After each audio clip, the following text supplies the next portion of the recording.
Mr. Owl, how many licks does it take to get to the Tootsie Roll center of a Tootsie Pop? Let's find out. 1, 2, 3, 3.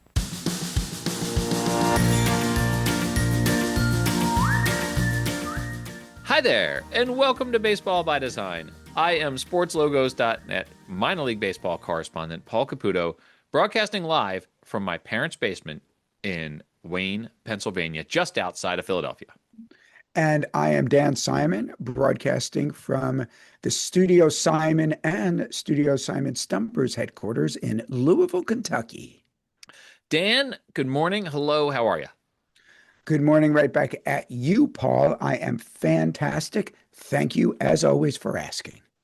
We're talking this week about a team that has two names, and they go by the different names according to what time of day they are playing. They're the Nanaimo Bars, named after a confection, or they're the Nanaimo NightOwls, named after a bird. Have you ever done a brand for a team that had two completely separate identities, each of which was their main identity? It wasn't like there was an alternate and a primary. There was just, we just have two names, and we're going out there playing as two different teams depending on what time of day the game starts. No, I have never quite done that. This team is, by definition, unique as far as I know.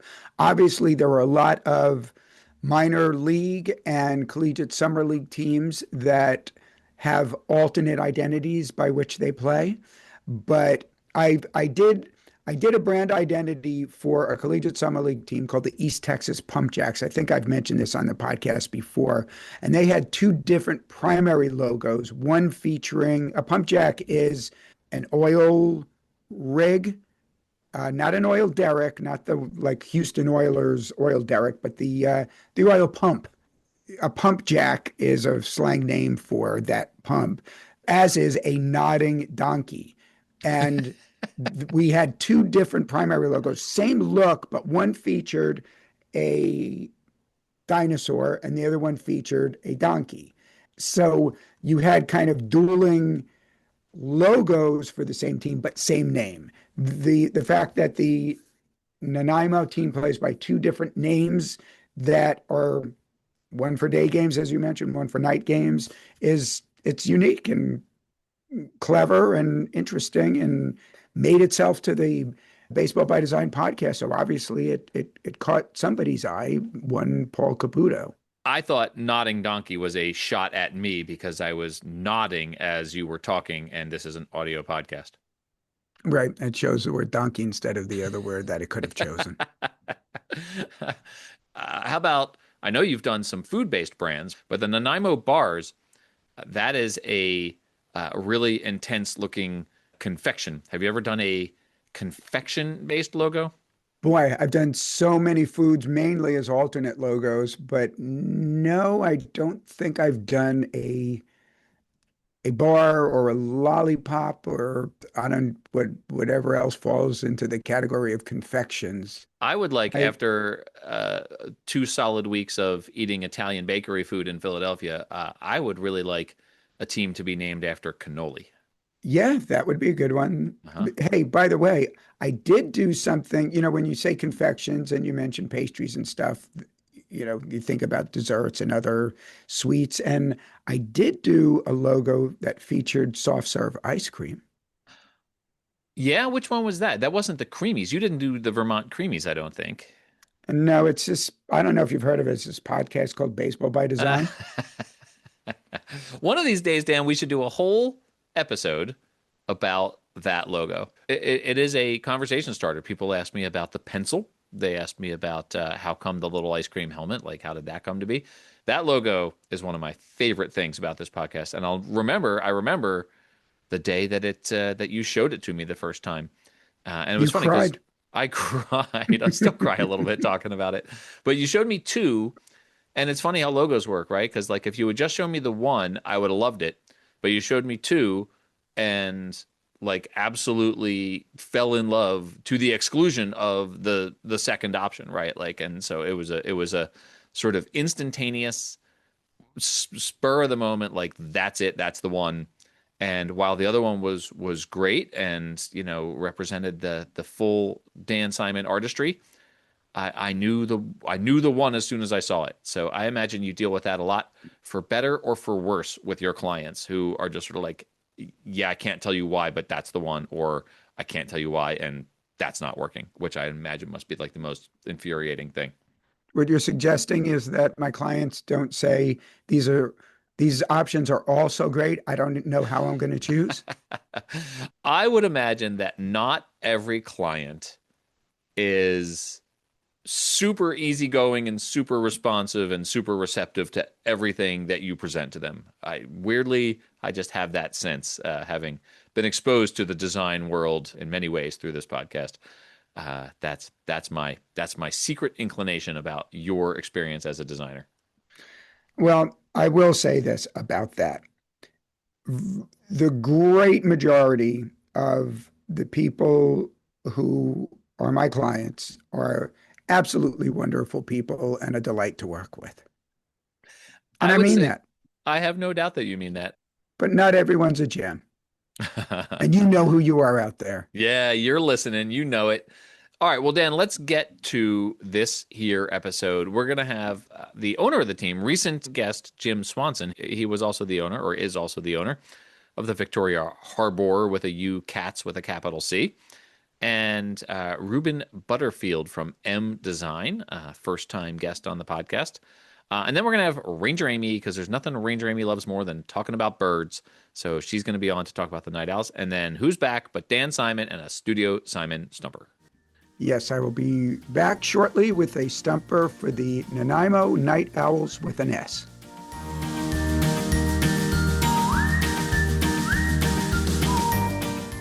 All right, everyone, I am so pleased to welcome back to the podcast Jim Swanson with the Nanaimo Night Owls. Jim, hello, how you doing?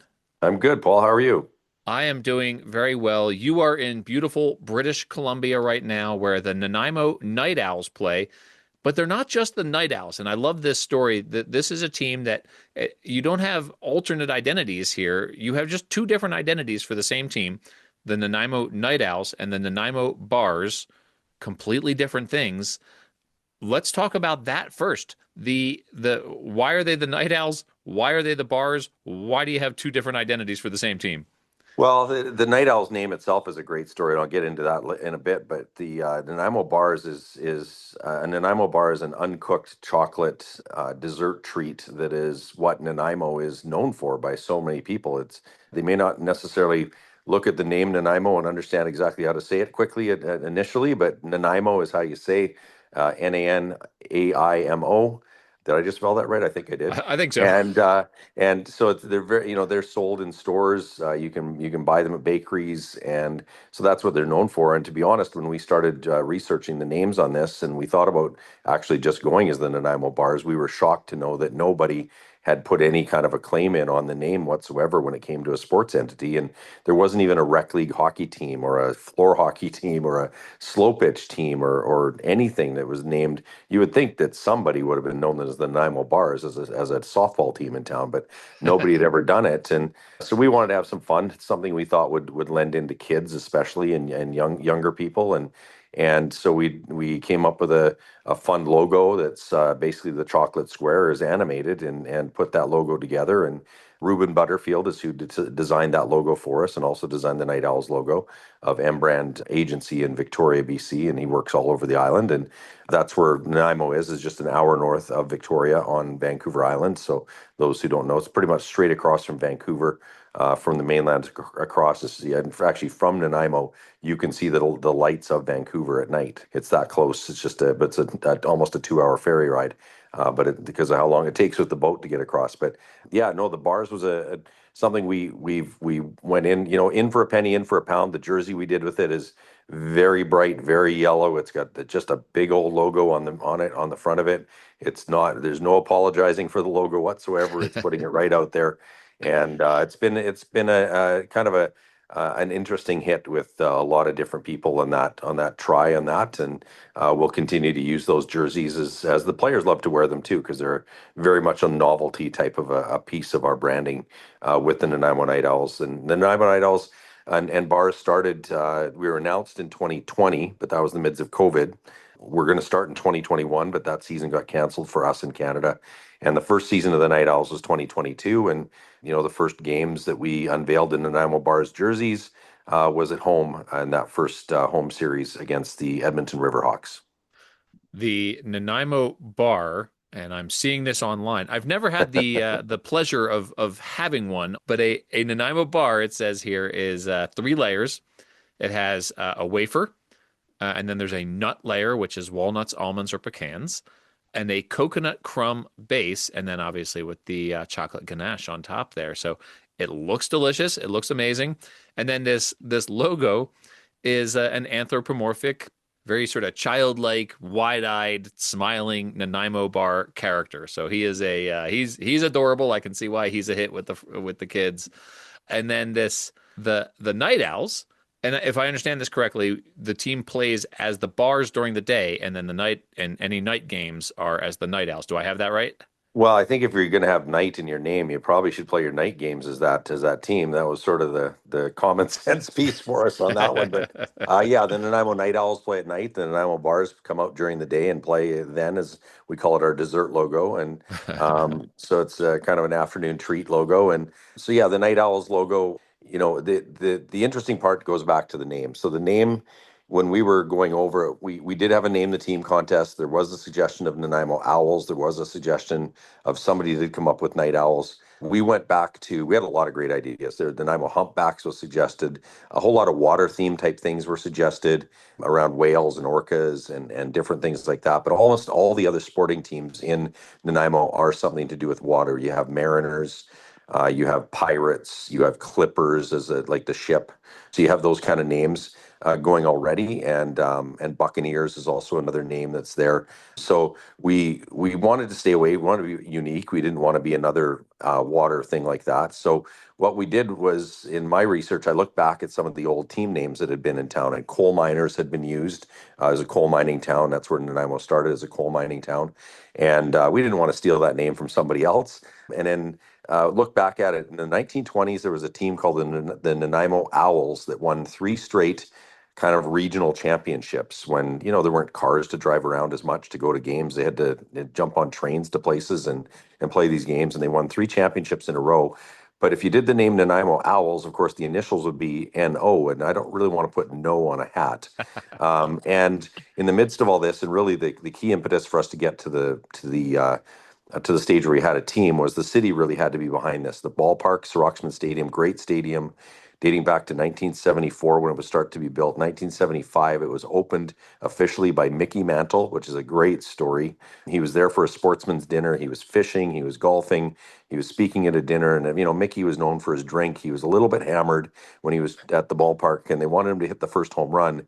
And he was so drunk he could barely make contact with the ball, as the story, as the legend goes, right? So it's it's a funny story, and no disrespect meant to Mr. Mantle. He was one of the greats of all time, but it's part of the story, and some pictures that are around the park show that as well. It's hard not to miss, or hard to miss it anyway. So the night, what ended up happening is the park had no lights, and the city committed to putting lights in and doing a bunch of refurbishment to the park, and under Mayor Leonard Krogh, and the Parks and Rec director at the time, who's just recently retired, Richard Harding, did so much work to make this happen. We don't have a team without Richard Harding and Leonard Krogh, the mayor. There's no question about that, and the city and people that worked with them. And so putting the lights in, for me, it clicked one day of, if we made this a little more sinister, and not just Nanaimo Owls, but Nanaimo Night Owls, it's got the alliteration to it, and it has a little sinister side to it. Night Owl sounds dark, sounds tough a little bit, tougher than owls.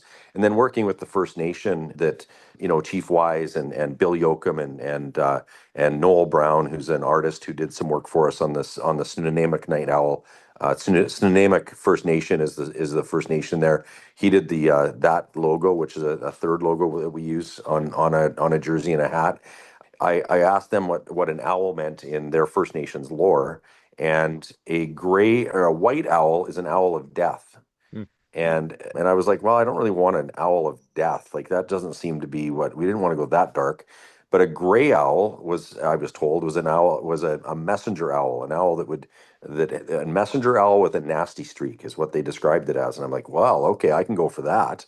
We want to be the messenger type of a team for the community and have a bit of a nasty streak with us. So that's why you notice the owl is gray. It's not white. It's got that grayish silver to it. And then the color scheme, I literally looked around the league and said, what color schemes do we not have in the league? There was nobody who is, Milwaukee Brewers color scheme, for example. So we could use, look at some of the work that they do and look at ways that we could borrow off of their ideas for when it comes to merchandise and branding. So that was the color scheme. And then the other part for me is that I didn't want to use a color scheme that anybody else in the city of Nanaimo or the region had with their teams. And there's nobody else with that blue and yellow coloring scheme. So we've also adopted that silver is something we've adopted on one jersey. That's with the First Nations or the Snuneymuxw First Nation, the Night Owl, and that piece. And that logo was done by Noel Brown. And we have a jersey that's a silverish gray that we wear, and we've also had hats that have been a charcoal cap to them, is one of the game hats we had last year.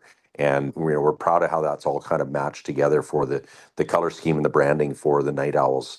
And it's, I think, made it one of the sharper looks, I think, in the West Coast League. I'm biased because I was behind it, but we really like how it's played out, and people are proud to wear the merchandise and wear the jerseys and buy the hats. And working with New Era, working with Rawlings Canada, we've put together, I think, a pretty good set of things that look really good on our shop and our merchandise and at the merchandise at the ballpark.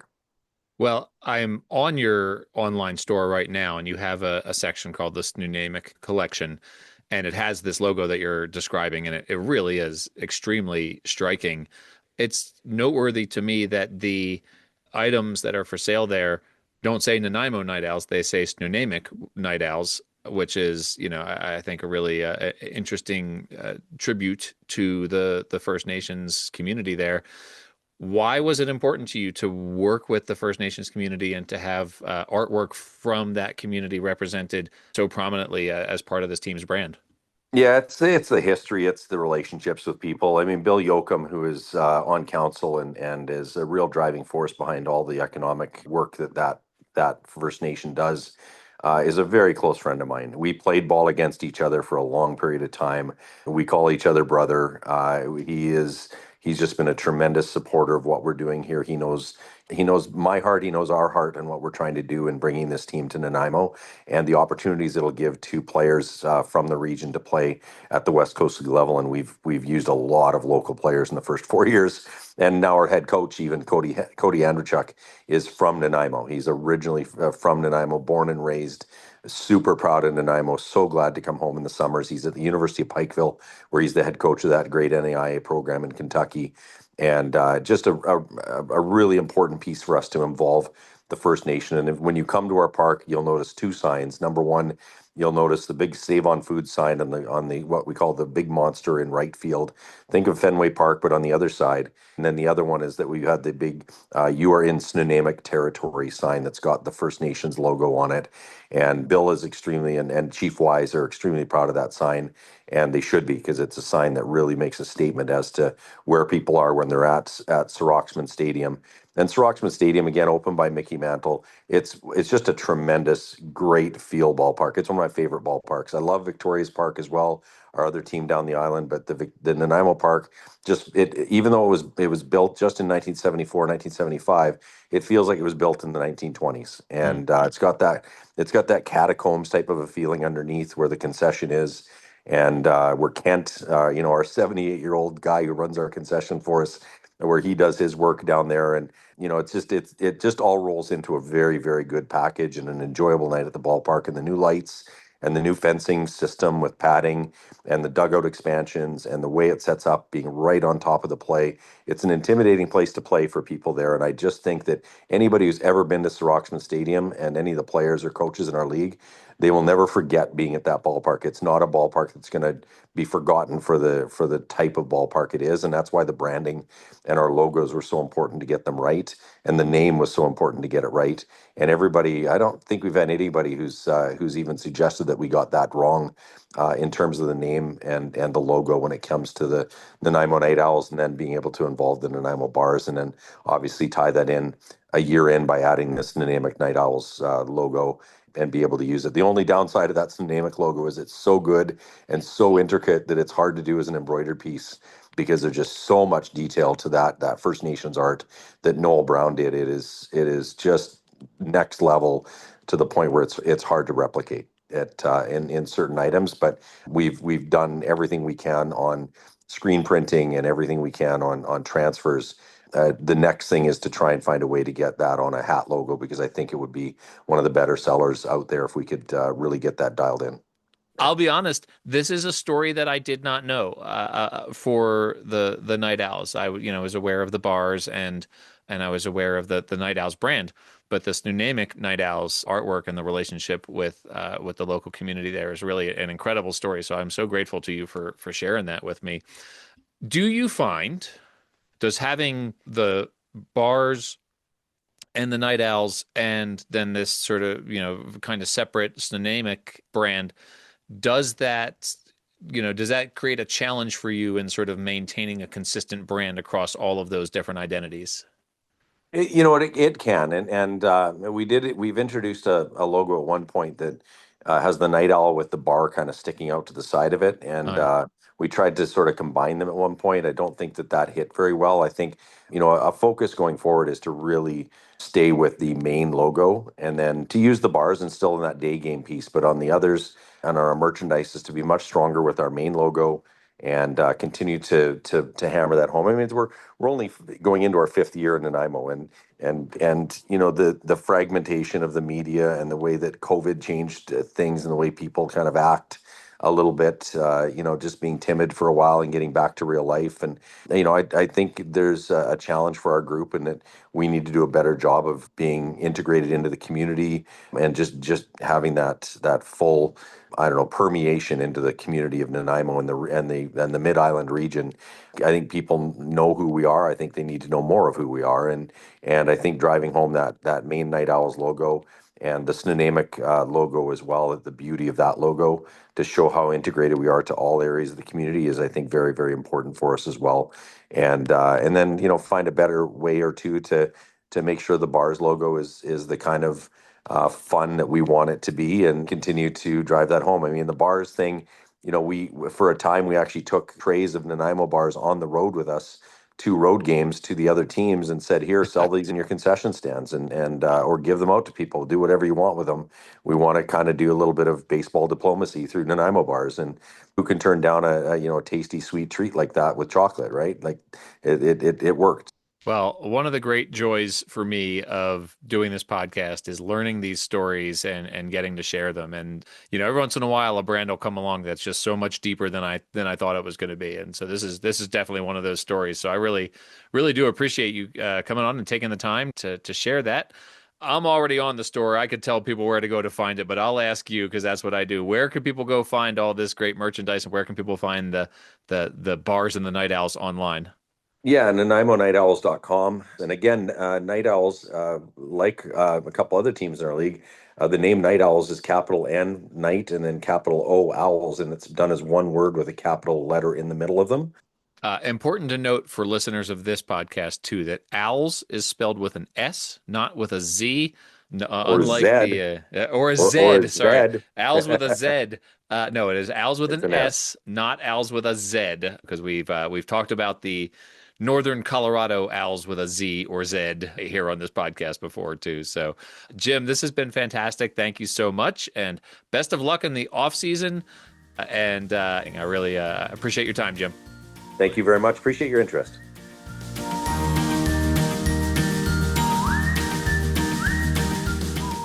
I am so pleased to welcome to Baseball by Design Ruben Butterfield, who is with currently M Brand. It is a branding firm in Victoria, British Columbia, rebranding as Round 3 Agency. Ruben, hello, how you doing? I'm doing really well, Paul. Thanks so much for having me here today. You all are responsible for the team with two names here, the Nanaimo Night Owls, the Nanaimo Bars. I want to start with that sort of general idea from a visual branding perspective. What were the challenges that you faced in coming up with two completely separate identities that, in my mind, when I look at them, are still related visually to one another? Yeah, well, and I think that's the key thing is making sure they are cohesive and they are related, while still allowing a little bit of dynamism and expression across, different areas there. And that I think is something that we do on most of our projects, where we're creating, a fairly wide range of expressions. Sometimes we'll see it in terms of scalability. So we need to be able to scale something down to an Instagram icon and up to a billboard, let's say, or the side of a building. And other times we'll see it in similar ways like we're doing, or like we see with Nanaimo, where it might be, a little bit of an alias brand, a little bit of an alias identity, right? So there's Mhm. a how can a brand kind of put on a cape for a certain period of time and maybe it becomes playful or it's a slight alter ego, but still capture it under that, kind of one cohesive, clean umbrella. And so that's what the aim was there. And we approached that. I think it was kind of tossed in and halfway through actually with the team, and they thought, like there's just too much of an opportunity there to play on the Nanaimo bars but we just didn't know how it was going to fit at the beginning, and then we were like, okay, it's going to be this kind of caricature approach and this slight alter ego piece to it, and how do we roll that into the mix? Was there one that sort of took precedence when you first started? Like that, maybe they play more night games than day games, and so you're going to focus more on the night owls, and then the other. Is there a primary and a secondary on this team? So I mean, certainly at the time, the intention was to make Night Owls the primary, and then the bars would be this, kind of occasional alter ego piece. How that has, fully played out in, over the last few years, maybe is a little bit different, but that was very much the intention from a design angle and a scope of work angle. So when we created the brand book, for example, the bars piece is very much a child brand kind of thing. It's a secondary component. You M brand, I was checking out the website. First of all, your tagline on the website I enjoy. You're smiling already. More heart, less bullshit, it says. Absolutely. Helping people with purpose, build brands worth believing in. When it comes to less bullshit, how did that apply to developing this brand for this baseball team? I think with this one, it probably speaks mostly to process. So cutting to the core of things, right? And a lot of it, especially with teamwork or sports teamwork, is about how do we get ahead of what's to come. Hmm. So how do we make sure that we have colors figured out so that we can do embroidery, we can do screen printing, we can do direct to garment digital printing, and so on. How do we make sure that we're not inserting bullshit maybe down the road? Uh, and as opposed to maybe some areas where it shows up in other parts of our work, which would be more about messaging or, kind of like experience or process that's happening in the business itself. In this case, I think, yeah, it would mostly be about let's make sure that we're sifting through things, we're doing what's right at the right time, and we're making sure we're a few steps ahead of the team in terms of the identity creation and how they're going to use it. So the current iteration of the Night Owls debuted, or you were working on this in 2020. I wrote about it on sportslogos.net in July of 2020, so that's when I first heard about it. But I wrote in that article that that this team first played. There was an independent team that played in the 1920s, and that also the branding acknowledges imagery from the First Nation and the Coast Salish people in British Columbia. Some nods to that, yes, Yeah. and that's an area we try to be very careful with, of course, Hmm. right? It is a bit of a sensitive spot there to be making those nods without necessarily bringing in, the right people, the right Hmm. artists, the right consultation process. So we didn't go into a deep process. We sometimes do and must go into a really deep process there with consultation. In this particular case, the visuals were tweaked just slightly to be able to kind of have elements of some indigenous artwork and First Nations artwork without crossing that line into appropriation or work that we're not qualified to do. And yeah, so just making sure that there was nothing competing or conflicting, and also having it be something that was playful. Well, speaking of playful, there are a lot of minor league baseball logos, community level baseball, independent baseball teams that have bird based logos. Some of them are called the Owls. We had a team here in northern Colorado. Sadly, they are defunct now, but they were the Northern Colorado Owls with a Z. There are a lot of teams based on bird logos or that have bird logos. This is a very distinctive bird, right? Like it doesn't look like any other bird that I have seen in sports branding. And that's a hard thing to do when there are so many. I mean, I'm a fan of the Philadelphia Eagles, right? Like there are times when I see logos out there and I'm like, that either the Philadelphia Eagles or really close to the Philadelphia Eagles. What was it something that you set out intentionally to do to have a bird-based logo not look anything like any other bird-based logo that I've seen out there? Well, I mean, first of all, thank you, because that's great feedback to hear that it is unique and it is hitting that mark. And you're right, there are a lot, and I think anything with logos, it tends to be really easy to see that part of it. So you go digging around, and you're like, oh man, there's logos for everything that look all the same, and uniqueness tends to be really challenging. So we approached that from a couple angles. Number one is I mean, originally we were approached by the team in saying, hey, we want an owl. So that was a given there. Yeah. And so there were some constraints to begin with, and I think for all the right reasons, that one was in place. Some of the imagery that we looked at for reference or that we were given for reference and inspiration had profile image, right? So more of a side view of an owl, Mm-hmm. for example, a silhouette, a owl sitting on a branch or a rock or, whatever the thing might be. We made some pretty intentional decisions early on to make that a shift away from that and go closer up, so more zoomed in, more face, and go fairly symmetrical. So if you look at the night owl, you'll see that there's a fair bit of symmetry happening there. You could take a line down the middle and go in half, which is very intentional. And the other big thing we wanted is we wanted it to be able to create a little bit more or less friendliness at key times. So we wanted to be able to play with the eyes. We wanted to be able to play with softness or hardness of features.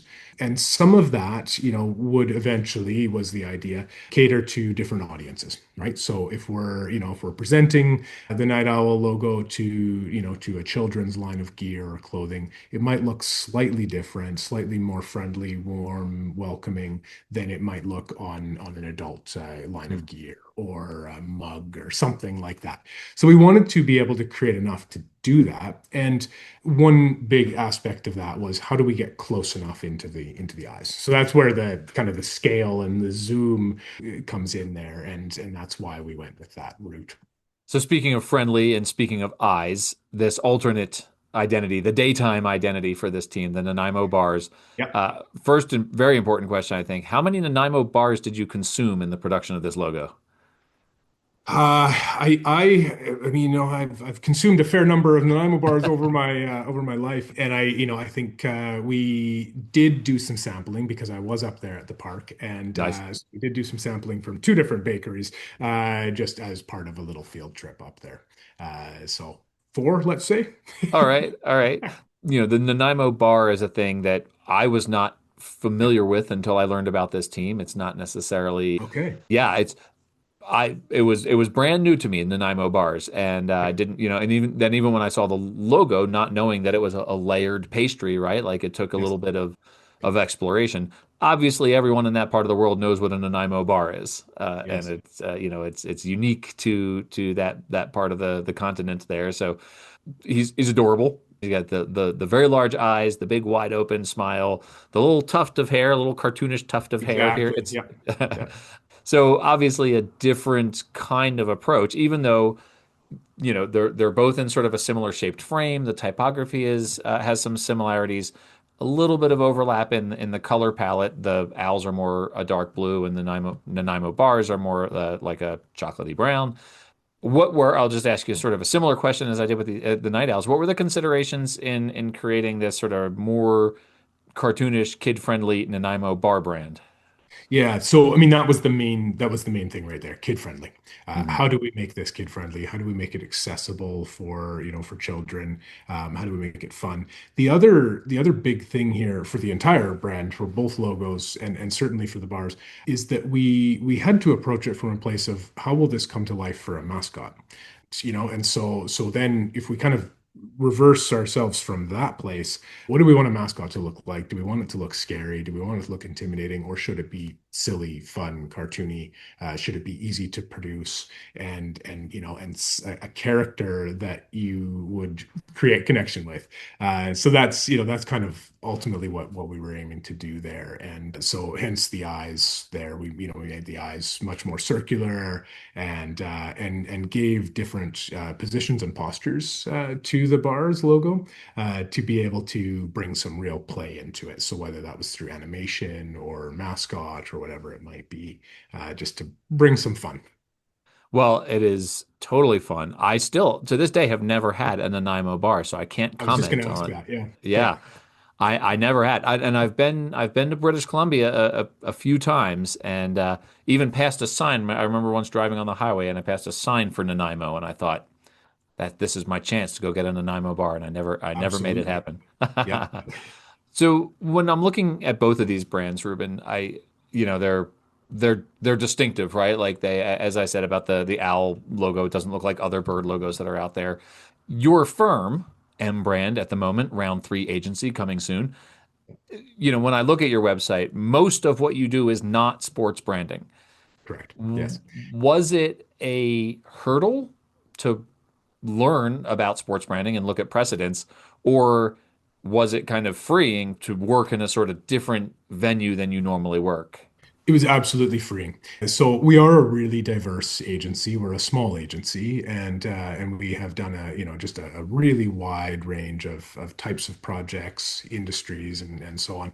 So I think we as a small team are a little bit addicted to that process, maybe even to the detriment of the business sometimes. It's not always the most successful model to be, kind of going into new every time, right? there's Hmm. there's Hmm. probably a lot of value to be found in, a consistent process in the same niche every time. And in this case, I think we had maybe done a couple other, we had certainly done some work with the Harbor Cats. So we didn't create that identity, but we certainly worked on expressions of it. We worked on website projects with them. So we were very familiar with the team, the management, some of the logistics and so on, the energy and the vibe around it all. And of course, I've been to lots of Harbor Cats games. So elements of that were certainly no, they were not new to me. But then in terms of getting that distinct and unique approach, yeah, we did have to put ourselves pretty outside of our usual kind of comfort lane or zone there to be able to really get it. And it was, I mean, every project we do, of course, is goes through iterations of, we don't nail it on the first round. And this one was really cool in that way. We approached it, we got pretty close on the first round, and then we started refining, and it got into that fun stuff of eyes and detail and the bars, and how do we make this fun? How do we envision this coming to life? And so it got really fun really quickly. And I think that was one of the, the most standout points of this project for us is it is cool, like it's not something we get to do every day where we're like, how is this going to, become a life-size costume? Somebody's going to run around the park on a Saturday afternoon and, like that's a pretty cool aspect that we don't often get to touch. The So the it was, clients you work with in like acupuncture and ballet and coffee shops, they don't have life-size mascot not a lot costumes. of acupuncture mascots apparently. Yeah. I think you found your new niche there, Ruben. I There we think. go. Exactly. Yeah. Yeah. But yeah, it Uh, was it was really cool and just such an honor to to work with them in that way and get to do some of that fun stuff. Well, Ruben, this is such a fun conversation and such a distinctive brand in the world of minor league baseball. Really fun for me to talk about. Thank you so much for making time in the harried environs of trying to change your brand name and get started in 2026 here. So I appreciate you making time for me. Absolutely. Likewise, Paul. Thanks so much for the opportunity to chat today. Ruben, where can people find you online on social media, that sort of thing? And understanding that it'll be probably a couple of weeks before this goes up. Yeah, for sure. So yeah, we are transitioning, and the new name will be Round 3. So in terms of web, it will be round3.ca, and for Instagram handle, it should be something very similar. It should be round3.ca is my hope, but to be determined this afternoon. Is that 3 spelled out or the number 3? Number 3, yeah. Number So 3. Round Okay. and then numeric 3.ca. Fantastic. Thank you, Ruben. This has been great. Awesome. Thanks so much, Paul.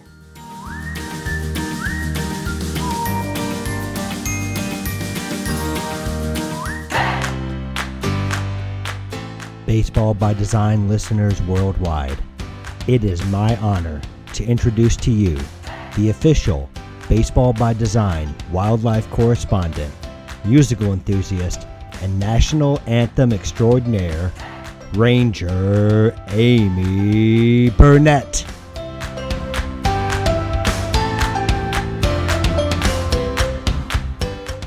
All right, everyone. Welcome back to the podcast. Our favorite, Ranger Amy Burnett, the Baseball by Design wildlife correspondent. Ranger Amy, welcome back. Hello, thank you very much. We are talking about the Nanaimo Bars because you love a confection as much as anyone does. Oh my gosh, I so want to have one of those. They looked so amazing, and now I'm hungry. I got to be honest, we've made it all the way to this point in the episode where I will say for the first time, I don't care for coconut. Really? Yeah, so I'm not Huh. I'm not enticed by the Nanaimo Bars. That's great. So I'm going to keep this episode on hand so that when there's an opportunity to have one of these Nanaimo bars, am I saying it right? Then I can have yours too, both for me. Both for you. I mean, I'm not like allergic to it. I'm not going to choke to death It's on okay. it. You said you didn't want it. Both for me. Guess what? You are Baseball by Design wildlife correspondent. So let's talk about this other identity for this team, the Nanaimo NightOwls, who I say who. Who? I know. I can't believe it took us that long to get to that joke. A night owl, is a night owl a thing, or is that just a regular owl at a specific time of day? A night owl is just a generic owl that comes at night. Did you know that there are owls that come out during the day? I did not know. These are diurnal owls? Oh, look at you pulling out the fancy words. I'm so proud of you. Is that because you're hanging out with me more? I guess so. I know the word diurnal You know now. diurnal? Yeah. Do you know what crepuscular means? Like a really crappy owl.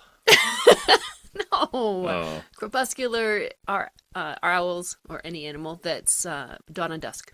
Uh-huh. So Dawn and dusk. Yeah. Okay. So nocturnal, diurnal, or crepuscular. So if you want to really impress someone at a bar, just break out the, are you a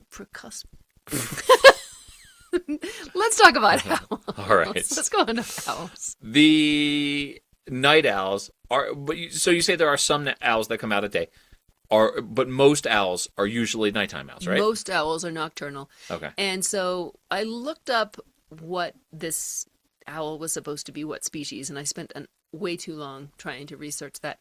And I actually found out that this was an homage to all of the nocturnal owls that are out in the summertime. Ah, okay. So that means that it could be any owl that you see out in the summer in the Vancouver area. So that would actually preclude some owls in the Vancouver area because they're migratory. And so you're not going to see them in the summer. Is there anything specific about the logo that would point you towards a specific kind of owl? There is. Okay. So I have a feeling that when the logo designer, who is the designer of the logo? Reuben Butterfield. Reuben. I believe that when Reuben went to create this logo, he probably looked at a whole bunch of pictures of owls, and most of them have ear tufts. And so this one has ear tufts.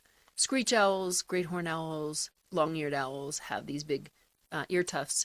And of those, great horned owls are more common in this area. So that's what I would say that he probably based this particular logo on the great horned owl, which are found all over the United States. And they're the big ones that go, whoo, whoo, whoo, whoo.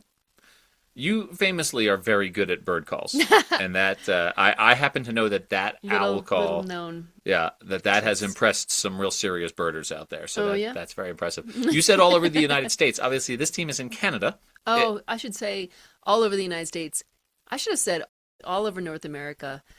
You can find great horned owls, and they're the ones that people are more familiar with. As far as that's what people call the hoot owl, and so what's great about this owl is that there's so many cool things that we can talk about in this episode. And so we can talk about ways that they would be great baseball players. You know I'm going to ask you that, so let's have it. All right.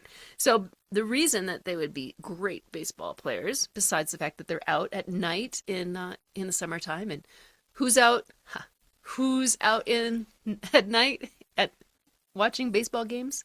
We are, right? Right. And owls. And owls. And owls. So They're you could watching actually- baseball? They're probably watching baseball. Okay. I mean, actually, great horned owls love to sit on a high perch. So, like a big, a light pole for a baseball field would be a great place for them to sit. They're sort of sit and wait predators. They'll sit and then they'll swoop down suddenly. They're not going to like go and chase their prey like barn owls. They have a different mode of hunting. Great horned owls do. Okay. So, what makes them a great hunter is not that they're fast, because they're really not that fast. Okay. Compared to other birds like falcons, but they are great hunters because they have silent flight. So if you're a baseball player and you can silently throw a baseball, maybe you could get people out more often. People wouldn't know where the baseball was. Like the batter didn't know the baseball was coming. Yeah. Like it was a secret pitch. Secret pitch. Because you hear that thwack in the glove, and then you're like, yeah, I know you have it. So there's a famous story about Satchel Paige throwing the ball so fast that the umpire said it sounded like a strike. Oh, yeah. Well, that's interesting. Mm-hmm, mm-hmm. So owls have amazing hearing, silent flight, yeah, and really great vision. Okay. So, like, all of those things would make them a really great baseball player. They see well at night. They do. Because they have these great big eyes. Great big eyes. So they might play well in like a situation where like the lighting at the ballpark isn't great. Yes. So they can see a mouse down on the field from 50 feet away with no moonlight and no baseball stadium lights. Wow. A mouse on the field 50 feet away. Yeah. Isn't that amazing? And so given just a little tiny bit of light, they could, be way, way far away and still see that little mouse on the field. That's awfully cool. It's pretty great. They're very cool animals, right? Like they're very really interesting. Are, yeah. Did you know that they don't have eyeballs? They have eye tubes. Whoa. Yeah, their eyeballs or their eye tubes. That's the reason that they have to rotate their head. That's a disadvantage to being an owl, is that they have horrible peripheral vision. So they have to swivel their head in order to see the action happening. But they have special vertebra in their neck that allows them to swivel their heads 270 degrees. Well, that's cool. So they can't turn all the way around. They can't. That's a myth. Yeah, okay. That's a cartoon myth. Okay. What about owl tongues? What do we know about owl tongues? Well, I don't think that they would go for those Nanaimo bars, if that's what you're getting at. No, what I'm getting at is how many licks to get to the center of a Tootsie Pop. Oh, I knew you were going to ask me that question. 3. 3 licks. Yeah, I know. As answered by Count Dracula. I did actually, I don't think I did my research on that one. But from my memory, it's 3 licks to get to the center. Right, lick, crunch. Tootsie Pop. I've actually seen an owl's tongue because I used to do a lot of, as you know, a lot of rehab, and I've probably rescued 100, 150 owls. And I have seen their tongues, and they're not really anything to write home about. So we're not really comparing apples to apples here when we talk about how many licks to the center of a Tootsie Pop, because it's going to take an owl longer. It's going to take them a lot longer, and their beak kind of gets in the way. Yeah.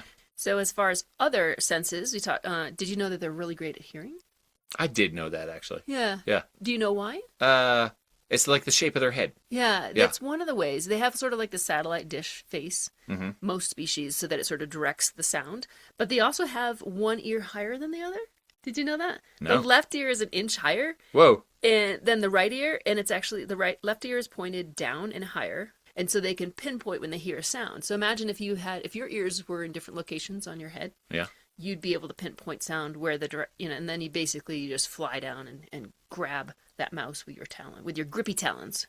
So that's another thing that they have that would be really great for a baseball player, is that, we have the grippy gloves. Yeah. You're letting me use a glove that's really broken in, because we've been having catches. Yeah. And it's been beautiful weather here, and that's been a lot of fun. So owl talons are grippy. They're really grippy, but they have 2 front and 2 back. So they're zygodactyl. That's another word for you. Say again? Zygodactyl. Zygodactyl. Hang on, I got to go play Words with Friends. I got a Z that's been bugging me this whole time. And I think it's longer than 7 letters. So 2 front, 2 back, it allows them to grip. So once they have a hold on that mouse or that baseball, they're not letting go. Yeah. So it's just they're not gonna lose all those. Like, who's a baseball player that's famous for like dropping balls? let's say Alex Rodriguez. Alex Rodriguez. Oh, no. Well- Let's say, okay, Jose Canseco had a ball bounce right off his head and become a home run. Oh, that's so sad. So that wouldn't have happened. Well, he didn't get a hold of it at all. So he didn't really drop it. He just missed it altogether. So owl mating season is right about now, right when this episode is dropping. Okay. And so if you live pretty much anywhere in the United States right now, you should be listening for one owl going, "Woo, woo, woo, woo," and the other one answering, "Woo, woo, woo, woo." And in the middle of winter is the best time to hear them calling back and forth. They're doing their little mating calls, and then in the spring, they're going to build a nest and have little babies. And they're so owlets. They're so cute. How about we just respect their privacy, though? How about we don't go out there and listen for that, right? Like, let's just, leave the owls alone here. So, Ranger Amy, thank you so much. This has been a ton of fun. I know that you and I have a soft spot in our hearts for Owls baseball teams because you and I have been to a number of Northern Colorado Owls with a Z baseball games. They are no more, sadly. That's so sad. It is sad. You sang the national anthem there a number of times. We're just going to have to find new places for you to sing the national anthem. Well, the good thing is that the Foxes, the Fort Collins Foxes, are wanting me to sing there again this year. So we'll get some Foxes games in, and then we'll see. Can't wait until summer. Where life brings us that you might end up singing the national anthem. All right. If anybody has any connections, let me know. All right. Bye, everybody. Bye.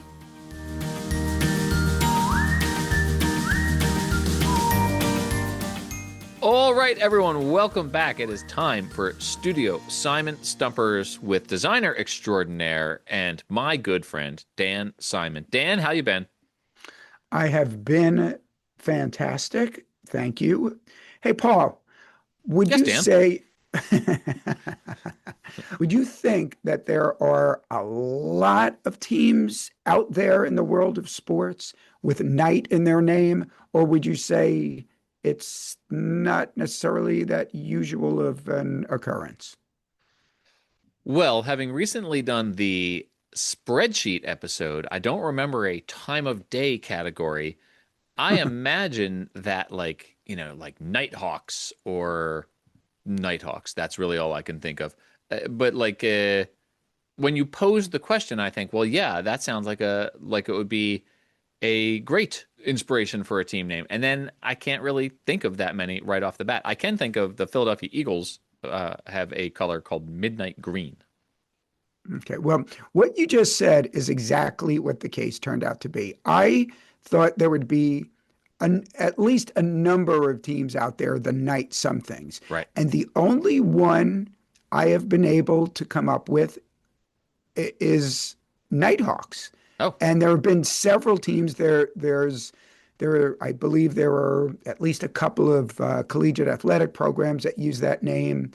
I think it's been used professionally here or there over the years. One example is the Newburgh Nighthawks, who in 1995 and 1996 played in the Independent Northeast League, a league which, by the way, also included a team called the Yonkers Hoot Owls. So there was an Owls team in there. So you had Nighthawks and Hoot Owls, put them together, and you get, you had Nighthawks Night Hooters. and Hoot Owls, and the Night Hooters. So anyway, Paul, I was only able to find one current team other than the aforementioned collegiate athletic program that goes by, or programs that go by Nighthawks, one current athletic team that has the name Knight in it. It is a team that plays in the Northwoods League softball. It's not called Northwoods Softball League. The Northwoods League is one of the preeminent collegiate summer leagues.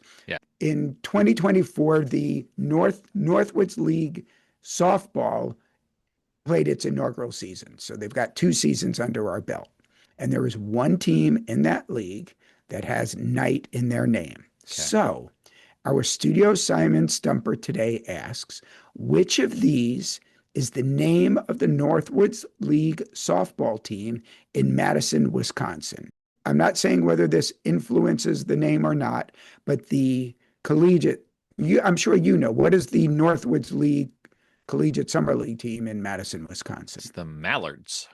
Yes, which has been featured on this podcast. This very podcast, because they have a bajillion alternate identities. Okay, so which of these is the Northwoods League softball team in Madison? Is it the Madison Nightwings, the Madison Nightingales, or the Madison Nightmares? Oh, I think I have written about this league on sportslogos.net. I was hoping that one of those would jump out at me. Nightingales is a fun one, but that sounds like it's whimsical from the brain of Dan Simon. The Nightmares and the Night Wings. No, I'm coming back to it. Nightingales. Final answer. How do you go from the whimsical mind of Dan Simon to that's the answer? Wouldn't that have made a good team name? It would have made a good team name. It did. It sounded a little too whimsical, and then I thought, well, maybe they're trying to be whimsical, and maybe they're trying to double down on it sounded too whimsical, and then it sounded fun, and I decided to go with it. Now, that one was indeed from the whimsical mind of Dan Simon. The correct answer is, I was going to ask you, okay, if you had choice number 2, what would it be? Between Nightwings and Nightmares. I was going to go with Nightwings. Okay, so you're 0 for 2. Yeah. That's as many as you can get wrong before getting it. Correct answer is the Madison Nightmares with a logo that features a female horse. Well, okay. A horse that, yeah. I think you were on like at least a little bit of a run. Like you got 2 or 3 in a row, maybe even 4. I don't know if it was that many, but you lost all that momentum with the turning of the calendar page. But listen, it just takes one. It just takes one is what they say. So I'll be back next week with a Studio Simon Stumper victory, guaranteed victory. I'm calling my shot, Babe Ruth style. As they say, better luck next time. Dan, thank you so much. This has been a ton of fun, as it always is. And hey, we get to chat again next week. I will look forward to, rubbing some salt. No, I look forward to shaking this one off and coming back with a fresh start next week. You were mixing your metaphors there. You were about to say rubbing some salt in the wound. I was going to rub some salt in my wounds, and that's not what I'm trying to do. That's what you do when you make fun of me for getting it wrong. Do I? You never do, Dan. You're always very kind about it. Okay, so hopefully, I'm looking forward to you getting back on the plus side of the ledger. So let's hope that starts next week. Victory guaranteed next week. Okay, and I'll see you then. Bye, Dan. Thanks.